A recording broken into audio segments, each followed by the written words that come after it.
Hello students, आज हम मैथिली शरण गुप्त जी के द्वारा रची गई मनुष्यता कविता के विषय में अध्ययन करेंगे। मनुष्यता क्या होती है? मैथिली शरण गुप्त जी ने बताया है कि मनुष्यता जो मनुष्य होता है उसके जो वास्तविक लक्षण हैं उन्हें हम मनुष्यता कहते हैं। और वो वास्तविक लक्षण क्या हैं? परोपकार, भाईचारे की भावना, करुणा, दया, सहानुभूति और सबके प्रति भलाई करना, सबके लिए भलाई करना। अगर हम अपने आप को भूलकर सारे विश्व को अपना भाई समझते हैं, अपना दोस्त समझते हैं और सबके लिए हमारे हृदय में स्थान होता है कि हम किसी भी व्यक्ति की समय आने पर सहायता कर सकते हैं, तो हम सही मायने में मनुष्य हैं। तो मनुष्य क्या है, इसके विषय में मैथिली शरण गुप्त जी ने बहुत सुंदर पंक्तियों में लिखा है। विचार लो कि मर्त्य हो न मृत्यु से डरो कभी, मरो परंतु यूं मरो कि याद जो करें सभी। हुई न यो सुमृत्यु तो वृथा मरे वृथा जिए, मरा नहीं वही कि जो जिया न आपके लिए। वही पशु प्रवृत्ति है कि आप ही चरे, वही मनुष्य है कि जो मनुष्य के लिए मरे। इसका तात्पर्य ये है कि विचार कर लो, ये मनुष्य अपने मन में विचार कर लो। मर्त्य यानी आपका शरीर मरणशील है। एक मनुष्य का शरीर कैसा होता है? मरणशील होता है। इसका कभी भी पता नहीं है कि आज है, कल होगा या नहीं होगा। ठीक है, इसका कोई निश्चित डेट नहीं है, इसकी कोई एक्सपायरी डेट नहीं है। किस व्यक्ति को कितना जीना है ये कोई फिक्स बात नहीं है। कोई भी व्यक्ति कभी भी अपने शरीर को त्याग सकता है।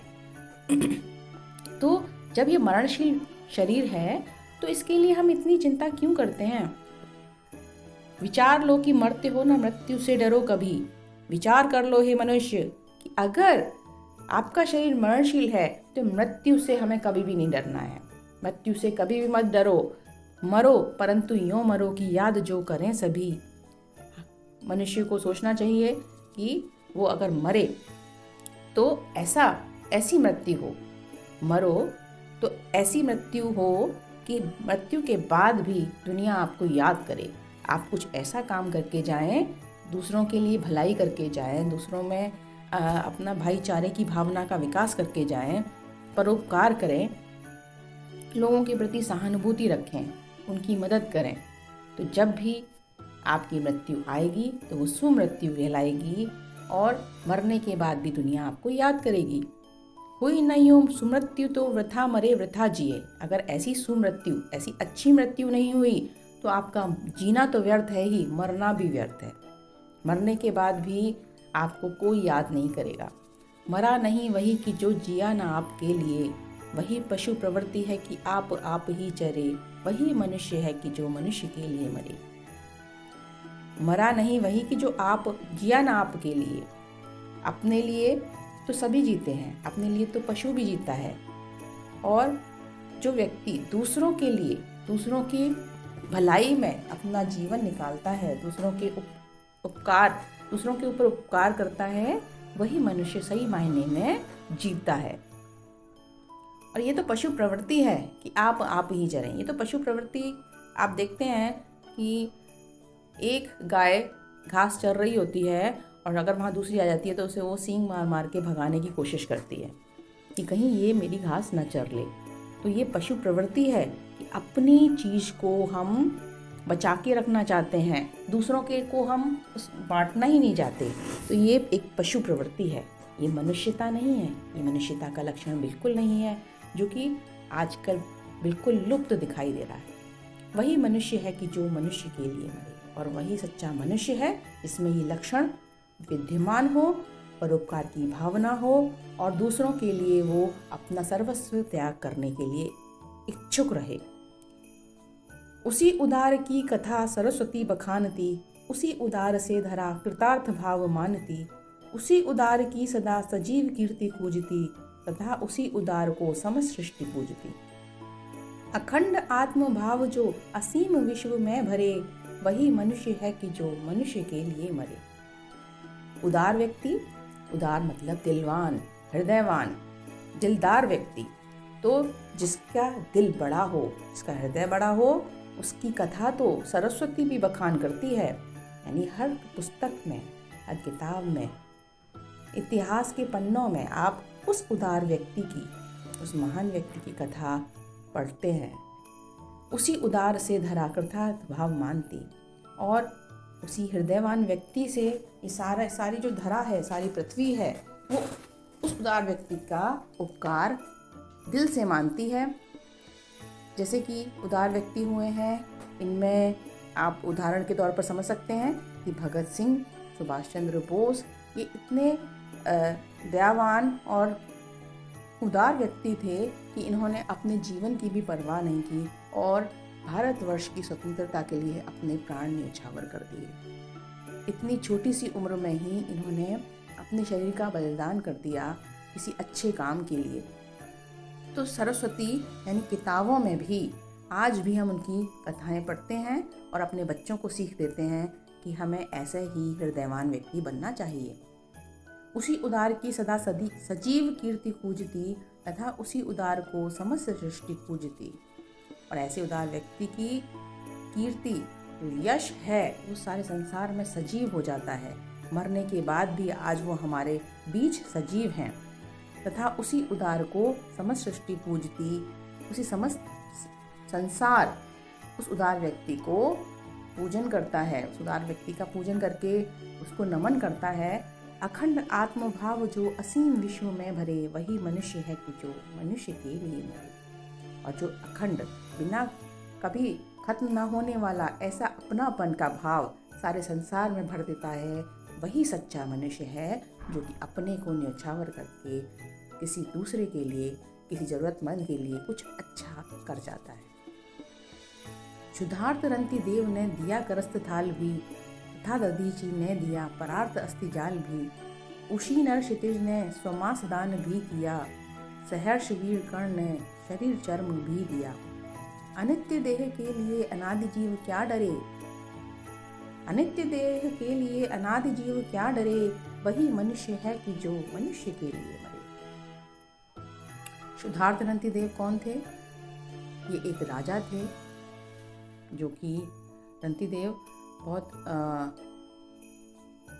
एक समय की बात है जब वो बहुत भूखे थे और बहुत भूख से व्याकुल होने के बाद भी जो हाथ में करस्त मतलब हाथ में आया हुआ भोजन का थाल भी उन्होंने दान कर दिया था। तथा दधीचि ने दिया परार्थ अस्थि जाल, और दधीचि ने मांगने पर अपने अस्थियों का ढांचा इंद्र के लिए, उन्होंने क्या किया था कि वज्र बनाने के लिए दान कर दिया था। देवताओं को बचाना था और दधीचि को पता चला तो उन्होंने अपने हड्डियों का वज्र बनवा दिया, पूरा अस्थि जाल दे दिया। उशीनर क्षितिज ने स्वमास दान भी किया। जो उशीनर क्षितिज थे, इन्होंने अपने शरीर का मांस दान कर दिया था। सहर्ष वीर कर्ण ने शरीर चर्म भी दिया। और वीर कर्ण को तो कौन नहीं जानता, जो महाभारत में कर्ण थे, कुंती पुत्र कर्ण, वो सूर्य के पुत्र थे और सूर्य ने कुंती को प्रदान किया था। लेकिन जो कर्ण थे, उनको जन्म से ही कवच और कुंडल प्राप्त हुए थे, और ये सूर्य का आशीर्वाद था उनको कि वो कभी भी मृत्यु को प्राप्त नहीं होंगे, क्योंकि वो शरीर में कवच और कुंडल को लेकर आए थे। तो जो कवच था वो पूरा शरीर के मांस से चिपका हुआ था। तो जो एक बार एक व्यक्ति ने एक साजिश के तहत उनसे शरीर का जो कवच था वो दान में मांग लिया, और कर्ण ने, क्योंकि वो बहुत दानी थे, और सारी दुनिया को पता था कि वो बहुत दानी है अपने शरीर का। वो एक तरह से शरीर का चर्म ही था, वो कवच, उस कवच को अपने शरीर से खींचकर लहूलुहान होकर दान कर दिया। अनित्य देह के लिए अनादि जीव क्या डरे, वही मनुष्य है कि जो मनुष्य के लिए मरे। और अनित्य जो देह परमानेंट है ही नहीं, जो कि मरणशील देह है, मरणशील शरीर है, उसके लिए जीव को क्यों डरना। जीव को बिल्कुल डरना नहीं चाहिए। वही सच्चा मनुष्य है जो उस शरीर का सही उपयोग कर सके और दूसरों की भलाई में अपना जीवन दे सके। सहानुभूति चाहिए, महाविभूति है यही, वशीकृता सदैव है बनी हुई स्वयं मही। विरुद्धवाद बुद्ध का दया प्रवाह में बहा, विनीत लोक वर्ग क्या न सामने झुका रहा। आहा वही उदार है परोपकार जो करे, वही मनुष्य है कि जो मनुष्य के लिए मरे। सहानुभूति चाहिए, महाविभूति है। कवि ने कहा है कि सहानुभूति, उपकार, करुणा की भावना, ये सब बहुत सबसे बड़ी पूंजी है और इससे ईश्वर भी वश में हो जाते हैं। वशीकृता सदैव है बनी हुई स्वयं मही।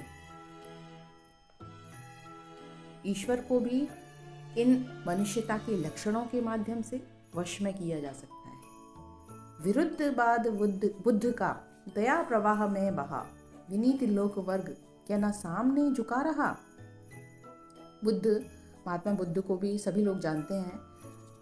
तो ये महात्मा बुद्ध, जो कि सिद्धार्थ इनका नाम था और एक राजकुमार थे, लेकिन जब उनको ये पता चला कि दुनिया में दुख है, तो दुख क्यों है, दुख का क्या कारण है, ये जानने के लिए उन्होंने घर छोड़ दिया और निकल पड़े यात्रा के लिए, दुनिया को समझने के लिए। लेकिन जो इनका विरुद्धवाद रहा, उन्होंने जो एक विरुद्ध कदम उठाया, वो उनका दया भाव ही तो था। विनीत लोक वर्ग क्या ना सामने झुका रहा, और जो संसार था वो उनके सामने झुक गया। अंततः सामने झुकना पड़ा और उनके बड़े बड़े काफिले बनने लगे और लोग उनके शरण में आए और अच्छे अच्छे काम करने के लिए प्रेरित हुए। आहा वही उदार है परोपकार जो करे। वही उदार है, उदार का मतलब हृदयवान है, जो पर उपकार करे, दूसरों का उपकार करे, दूसरों पर दया करे, उनके भलाई करे उनके लिए, और ज़रूरत पड़ने पर कभी भी पीछे ना हटे। वही उदार है परोपकार जो करे, वही मनुष्य है कि जो मनुष्य के लिए मरे। जो व्यक्ति मनुष्यता के लक्षणों से युक्त होकर दूसरों की भलाई के लिए अपने शरीर को न्यौछावर कर देता है, वही सच्चा मनुष्य है। तो धन्यवाद दोस्तों। जो ये कविता है बहुत लंबी है, तो हम इसका सेकंड पार्ट भी करेंगे, और सेकंड पार्ट ज़रूर देखें, तभी आपको पूरी समझ में आएगी अच्छे से। अभी आप एक कमेंट ज़रूर करें कि आपको व्याकरण का या हिंदी पद्य में या हिंदी गद्य में कौन सा और ऐसा टॉपिक चाहिए जिसमें आपको दिक्कत आ रही है। इसके लिए मैं वीडियो बना सकती हूँ। धन्यवाद।